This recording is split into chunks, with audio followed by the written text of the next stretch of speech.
Assalamualaikum warahmatullahi wabarakatuh. Teman-teman, ini video sambungan dari video sebelumnya ya. Silakan tonton video sebelumnya. Kalau saya satukan itu lama banget.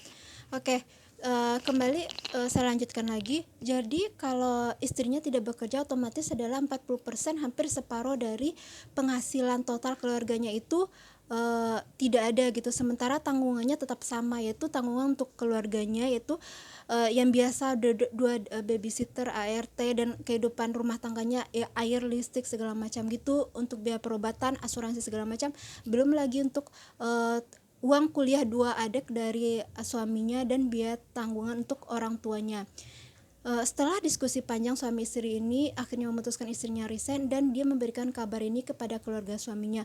Awalnya keluarga suaminya tentu saja keberatan, karena hampir dari separuh pemasukan income dari keluarga tersebut berkurang, otomatis adiknya juga harus berhemat-hemat ya. Yang dua tanggungan adik yang kuliah itu berhemat-hemat, yang penting-penting aja deh untuk biaya yang harus dikeluarkan. Dan orang tuanya juga yang biasanya mungkin tanggungannya diberi berapa, mungkin agak berkurang, dan itu yang dilakukan untuk sepasang suami istri ini. Tapi mereka mau gitu melakukannya, tidak ada jalan lain, karena kata psikolog, kalau ibu tidak meluangkan waktu lebih banyak untuk anak ibu, ini akan berkelanjutan, mungkin anak ibu tidak mengenal ibu lagi. Sementara dengan posisi jabatannya saat ini sudah sangat tinggi, tidak memungkinkan dia memberikan waktu lebih lagi dari sebelumnya untuk anaknya. Dan dia cara satu-satunya adalah dia keluar dari pekerjaan tersebut.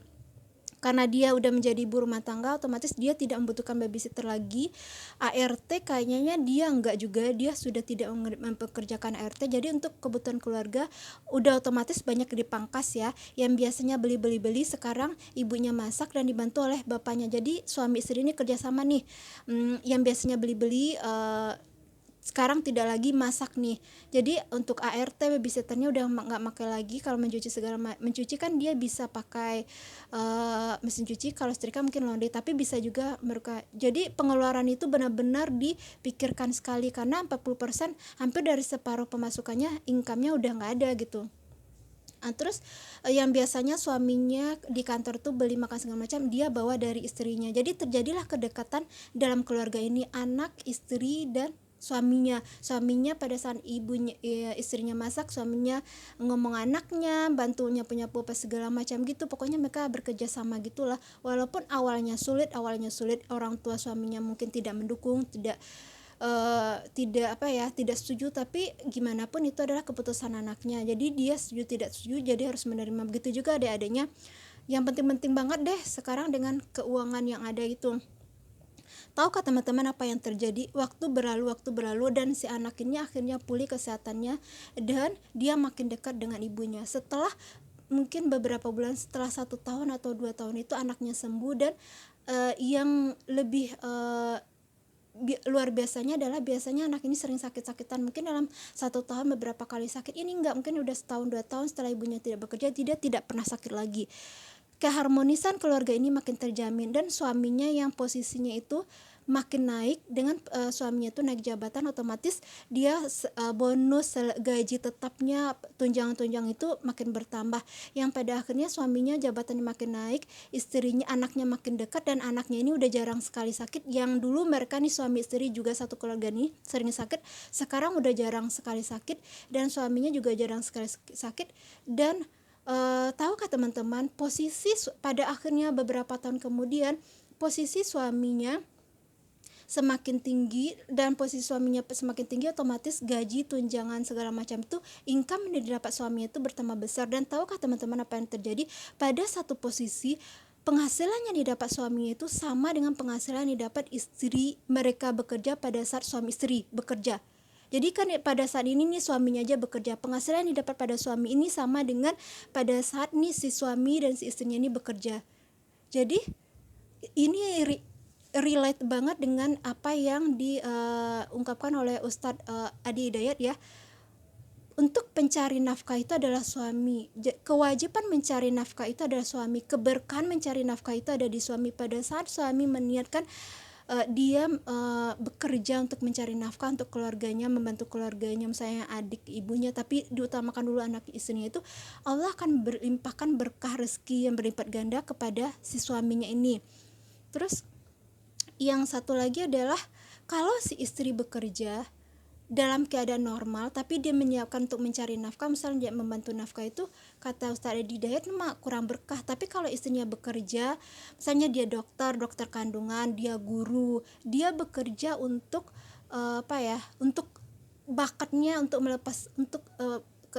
melepaskan bakat dia karena kesenang pada bakatnya, misalnya dia jadi guru, jadi akuntan, itu karena untuk dia mencintai bakatnya tidak apa-apa, tapi dia jangan berniatkan untuk mencari nafkah, karena nafkah itu adalah tanggung jawab suami, dan nafkah itu diberkahi, dilimpahin oleh tanggung jawab oleh Allah, itu tanggung jawab kepada suami. Maka keberkahan nafkah, rezeki nafkah itu utus melalui jalur suami. Ini dalam keadaan normal ya, dalam keadaan luar biasa, keadaan tidak normal seperti single parent atau suaminya tidak bekerja, ini tidak berlaku ya. Ini yang berlaku pada kasus ini nih, yang si istri bekerja, suami yang bekerja ini ya.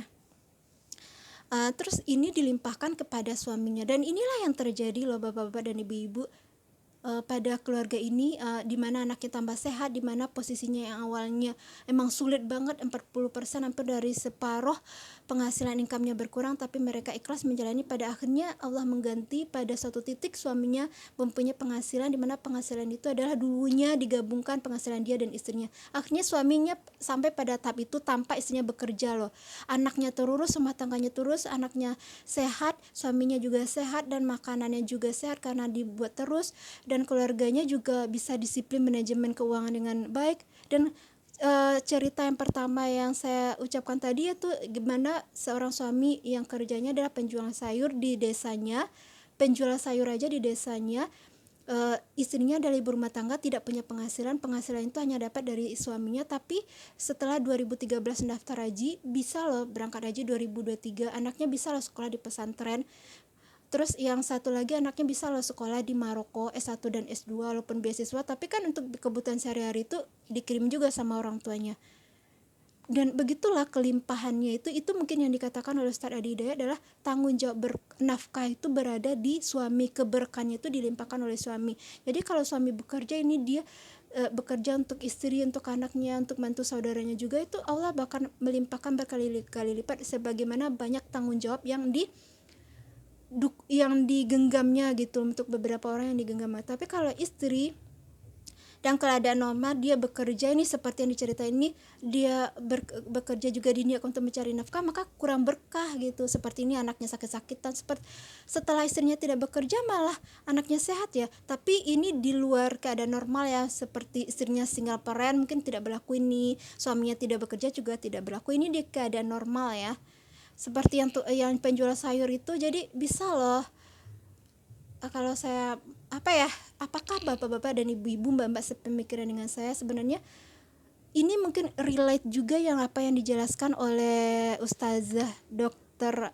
Aisyah Dahlan. Mungkin bisa jalan-jalan ke YouTube channelnya Dr. Aisyah Dahlan. Dia mengibaratkan gini, fitrahnya seperti ini menurut penjelasan beliau ya. Dengan komposisi otak, retina mata, komposisi tubuh yang dimiliki oleh laki-laki dan wanita itu berbeda, yang artinya adalah tanggung jawab yang dimilikinya berbeda. Contohnya berbeda, salah satunya adalah retina mata. Retina mata untuk laki-laki itu dia ke depannya itu lebih panjang, samping kiri kanannya itu menyempit. Kalau itu artinya adalah dia jangkauan ke depannya itu, melihat ke depan itu lebih jelas, lebih jauh pandang ke depannya. Tapi kiri kanannya itu dia nggak jelas gitu loh. Itu retina mata yang dimiliki oleh orang yang bekerja di luar rumah, yang disebut dengan hunter, pemburu. Dan itu retina mata yang dimiliki oleh seorang suami yang tugasnya mencari nafkah. Sementara istri, para wanita, dia memiliki retina mata itu dah pendek ke depan tapi melebar kiri kanannya. Artinya adalah jarak penglihatannya ke depan itu sangat terbatas sekali, sangat lebih pendek dibandingin si suami, tapi kiri kanannya itu dia lebih lebar gitu. Kalau nih kita melihat telunjuk ini, kita masih bisa melihat loh orang yang jalan di kiri kanan kita, masih bisa. Kalau suami enggak, dia melihat telunjuk aja gitu loh. Yang artinya adalah istri ini multitasking untuk di dalam rumah. Yang diistilahkan oleh Dr. Aisyah Dahlan adalah penjaga sarang. Jadi penjaga sarang itu maksudnya adalah multitasking, itu maksudnya adalah pada saatnya ibu-ibu masak, masih bisa gendong bayi kan, masih bisa megang HP, masih bisa sambil makan loh. Ibu masak, gendong bayi sambil makan bisa loh. Tapi kalau laki-laki enggak, dia kalau makan aja, main HP aja, apalagi masak gitu loh. Dia fokusnya laki-laki itu satu pekerjaan aja, makanya pemburu. Kalau dulu istilahnya pemburu itu kan iya itu dia mengejar rusa ya rusa aja gitu loh. Dia fokusnya satu-satu aja karena Allah itu udah menciptakan seperti itu. Bagaimana menurut bapak-bapak dan ibu-ibu? Ini mohon maaf ya kalau ada yang berbeda pendapat. Ini yang saya sampaikan, yang saya dengar dari Ustadz Adi Dayat yang seperti tadi mencari nafkah. Kalau berbeda pendapat silakan share di kolom komentar. Saya udah menjelaskan tadi, ini dalam keadaan normal, tapi keadaan tidak biasa, misalnya dia single parent, orang yang si istri harus bekerja, yaitu harus bekerja, terus suaminya tidak bekerja, yaitu harus bekerja. Ini yang kerjaan normal tadi lah ya, seperti yang jualan sayur, tapi bisa loh nabung buat anaknya sekolah pesantren tuh bisa jutaan loh biayanya sebulan, terus bisa ke luar negeri juga, kuliah anaknya di luar negeri dan istri tidak bekerja dengan jualan sayur aja. Terus dia bilang nabung seminggunya nabung di bank tuh 300.000, hitung-hitung aja lah. Dan mereka bisa naik haji juga loh 2023 ini, 30 juta masing-masing, jadi 60 juta. Bagaimana menurut bapak-bapak dan ibu-ibu sekalian dengan ini saya? Terus satu lagi ya, enggak, udahlah. Silakan, ini adalah sambungan, ini episode 2, episode 1-nya ada ya. Agar tidak bingung, tonton episode 1-nya. Terima kasih teman-teman sudah menonton video saya. Silakan tonton video yang lainnya. Assalamualaikum warahmatullahi wabarakatuh.